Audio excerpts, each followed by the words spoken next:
आप सभी को बता दें कि पवन सिंह, जी हाँ दोस्तों, पवन सिंह कल सुबह करने वाले हैं बहुत बड़ा धमाका। और इस बात का खुलासा पवन सिंह ने खुद ही किया है। तो अगर आप पूरा वीडियो देखेंगे तो समझ पाएंगे। अगर आप पवन सिंह के सच्चे वाले फैन हैं तो वीडियो को पूरा देखो, वीडियो को लाइक करना ना। पलक झपकते भोजपुरी के सारा खबर पहुंच जाई रउआ तक।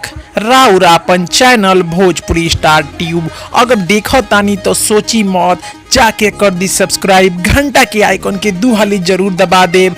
सब खबर फ्री में पहुंची रउआ तक। से यही कहना चाहते हैं कि अगर आप पवन सिंह के फैन हैं तो उनके लिए ज़रूर नीचे कमेंट करें जियो पवन सिंह। और आपके लिए आगे बहुत बड़ी खुशखबरी है, तो आप वीडियो को पूरा देखें। शाम को पवन सिंह ने अपने इंस्टाग्राम पे कुछ ऐसा पोस्ट किया जो आपको बताना काफ़ी ज़रूरी था। हम इस टाइम पे काफ़ी ज़्यादा पवन सिंह के गाने देख रहे हैं, जिसमें से एक गाने का नाम है जबाना कहेला पवन सिंह।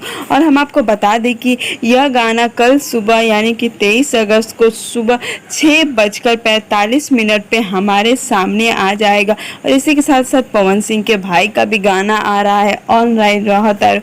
बता दें कि पवन सिंह का यह गाना वाइल्ड भोजपुरी पर आ रहा है, तो हम आपसे यही कहेंगे कि ढेर सारा इस गाने को व्यू दे दे और यह गाना को भी सुपर हिट बना दे। आपको बता दें कि पवन सिंह का यह गाना जबाना कहे पवन सिंह बड़ा ही धमाकेदार होने वाला है, क्योंकि पवन सिंह ने इस गाने की चर्चा काफ़ी दिनों से कर रहे थे। और बता दें कि बैक टू बैक गाना शूट करने के बाद पवन सिंह का यह 5वां गाना था जो हमारे सामने आ रहा है। तो हम तो यही कहेंगे कि जैसे आप पिछले गाने को ढेर सारा प्यार दे रहे हैं पवन सिंह को, इस गाने को भी ढेर सारा प्यार दे। उम्मीद करते हैं कि आपको हमारा यह वीडियो अच्छा लगा होगा। अगर हमारा वीडियो आपको अच्छा लगा होगा तो लाइक शेयर कमेंट करना बिल्कुल भी ना भूलें और हमारे चैनल को भी सब्सक्राइब कर दें कि जब भी हम कोई नई वीडियो डालें तो आप तक नोटिफिकेशन पहुंच जाए।